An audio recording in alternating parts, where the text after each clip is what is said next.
Hi, this is Jake Crew and welcome back to Blind Faith. Today I'd like to talk about Genesis chapter 1 and how science supports Genesis chapter 1. Now, I don't have all of Genesis chapter 1 memorized, and I'm not going to talk about the parts that are not biology related because my major is biology and I don't want to get into parts that I don't have expertise in, don't have understanding of what I'm talking about in. So I'm going to focus mainly on, not so much on how God created the earth, but how God created living creatures, organisms, as we call them science, but plants, animals, all that kind of stuff, humans. And so first I'm going to talk about the science portion, and then I'm going to talk about the Bible portion. Because I was sitting here listening to lectures and watching lectures and sitting there, and I was like, my goodness, these lectures, the history of the earth really goes in order. What scientists say is the order goes really in order of what the Bible says the order is. And even further, scientists always say, well, our order might be the same as the Bible, which I don't hear many scientists argue that, but that's maybe a scientific argument. Our order might be the same as the Bible, but the Bible says it was created in 7 days, and this took a long time. But I come back with the question, what is a day to God? What is 7 days to God? Perhaps 7 days to God is, like the 4 billion years that scientists say the history has been. Or perhaps we are also misreading our equipment stuff and misguessing the ages, which is frequent in history. If you look back at scientists, they're always like, oh, now this, and then 100 years later someone disproves them again. So, I mean, it's hard to say which one's the case. I'd argue a mixture of both. We might be misguessing the age of the earth a little bit. But I also think that people don't realize what 7 days means to God. And I've done previous videos about it. I'm not going to get too much in detail about what a day is to God, because I really don't know the answer, and nobody does, other than God. And I'd argue the people up in heaven with God, Jesus, people with God and Jesus. But to keep this video a little bit shorter, I'm just going to focus on Genesis chapter 1 now, and the history of how it relates to science. So scientists say that the first type of organism to form on Earth was algae, and bacteria mainly, and then algae, which diversified into plant life. The Bible says on day 3 that all the plants and trees were created. And now when I say all the plants and trees were created, that holds scientists up too a lot, because as soon as I say all, they go, that's not true. We have trees now that didn't exist back in the fossil record. And we have trees in the fossil record that no longer exist now. And yes, that's true. And I believe that God slowly changes his creation over time, what scientists would call evolution. What I would say is God's hand guiding creatures towards what he wants them to be, what his image of the world is and stuff. And furthermore, just because we haven't found fossils of any of the plants, some of the plants, not any of the plants, we found fossil plants we have today. We also found we have some plants now that have never been found in the fossil record. But the fossil record is so incomplete that it's very possible that we're missing some of these plants. They grow in slightly different places because of different temperatures and stuff. And it's very possible that God did create all the organisms, all the plants. And it's just they've slowly went extinct over time. And the other ones have just spread across the world more.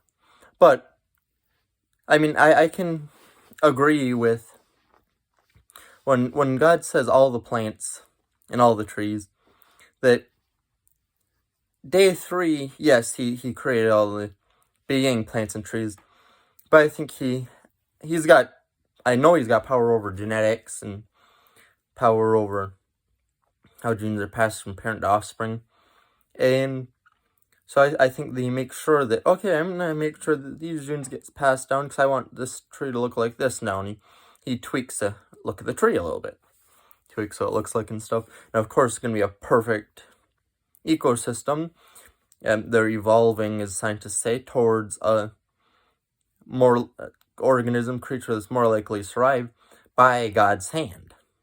God is guiding them towards survival, what he wants them to look like, and what would be most apt to survive depending on the temperature and stuff.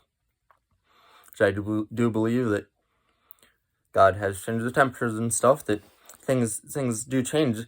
What scientists argue is that the Bible is disproved because we live in a fluid world that changes, and it doesn't reference the changing world specifically in the Bible.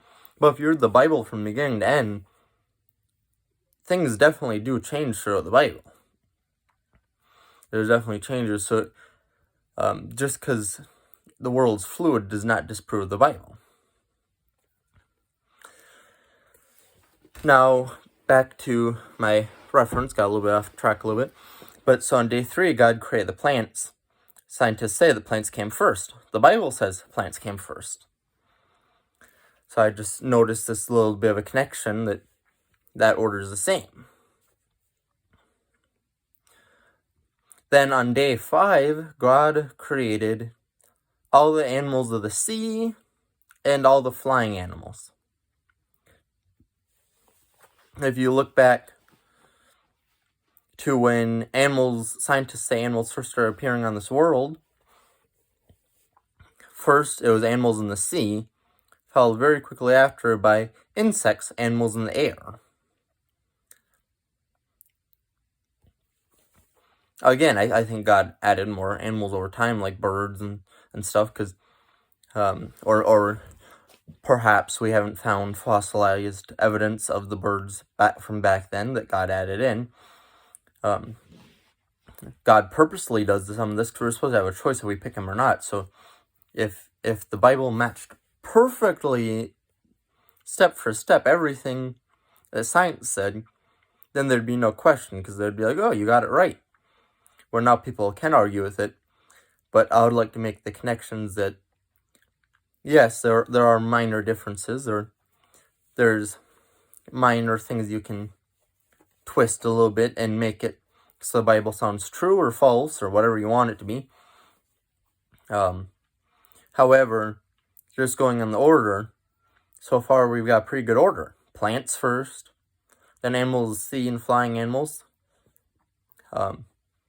and then, which,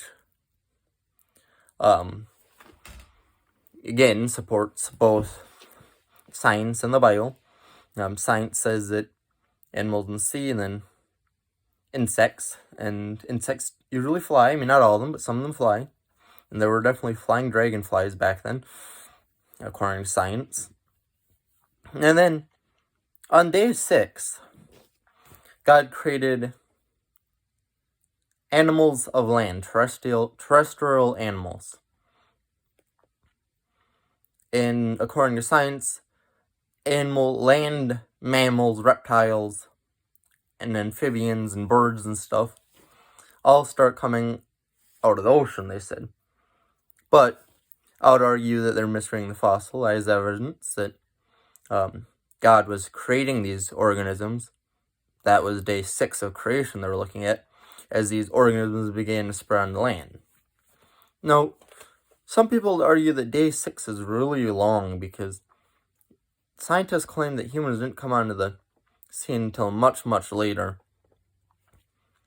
Which, again, fossilized evidence is hard to come by.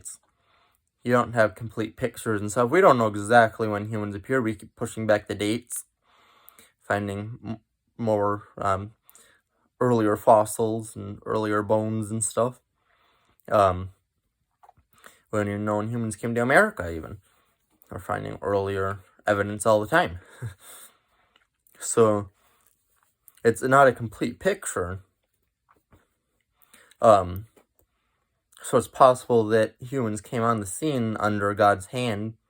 God create humans recently after, like in our minds recently after, or in God's mind recently after, I should say in God's mind recently after he created the animals on the land.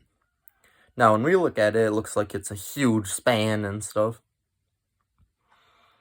But, like I always said, 1 year to God, 1,000,000 years to us. Or is 1,000,000 years, 1 year to us, 1,000,000 years to God. We don't know. Or perhaps they're the same length. But no matter what, God always says several times in the Bible he wants us to come to him willingly, ourselves. And so I think that there are some of those minor things that disagree between the Bible and science that won't fully point you in the right direction, because I think God went through and was like, okay, we want to just let these people not fossilize, or not, we want to not fossilize this and stuff, just to leave enough questions in people's minds to go, oh, science and the Bible disagree. When really, I think if you put them all together, science and the Bible actually do agree. I'm not talking about everything science, but like specifically the order of animals, plants, flying animals and animals of the sea, and then finally animals of the land and humans. And that order would be supported by science. Scientists don't usually look at this because it's such a big span. They're like, there's no way the Bible's true because the Bible says 7 days. But what is those 7 days? So just, if you ever meet someone that's trying to argue against the Bible with science, you can use some of these arguments. You might have arguments of your own. If you want to add them in the comment section, you can feel free. You might have completely different ideas. You're like, no, I don't think so. I think science is just wrong or whatever. Maybe you're like, I think you might be partially right, but not completely right.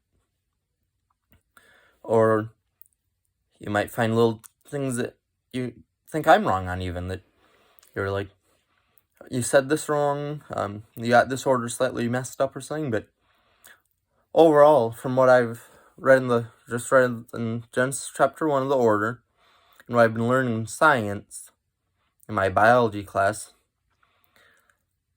the Bible and biology has the same order of organisms or life moving throughout the world and stuff as the Bible does. They're interconnected. This is Jake Kruger, Blind Faith. Thanks for watching. See y'all next time.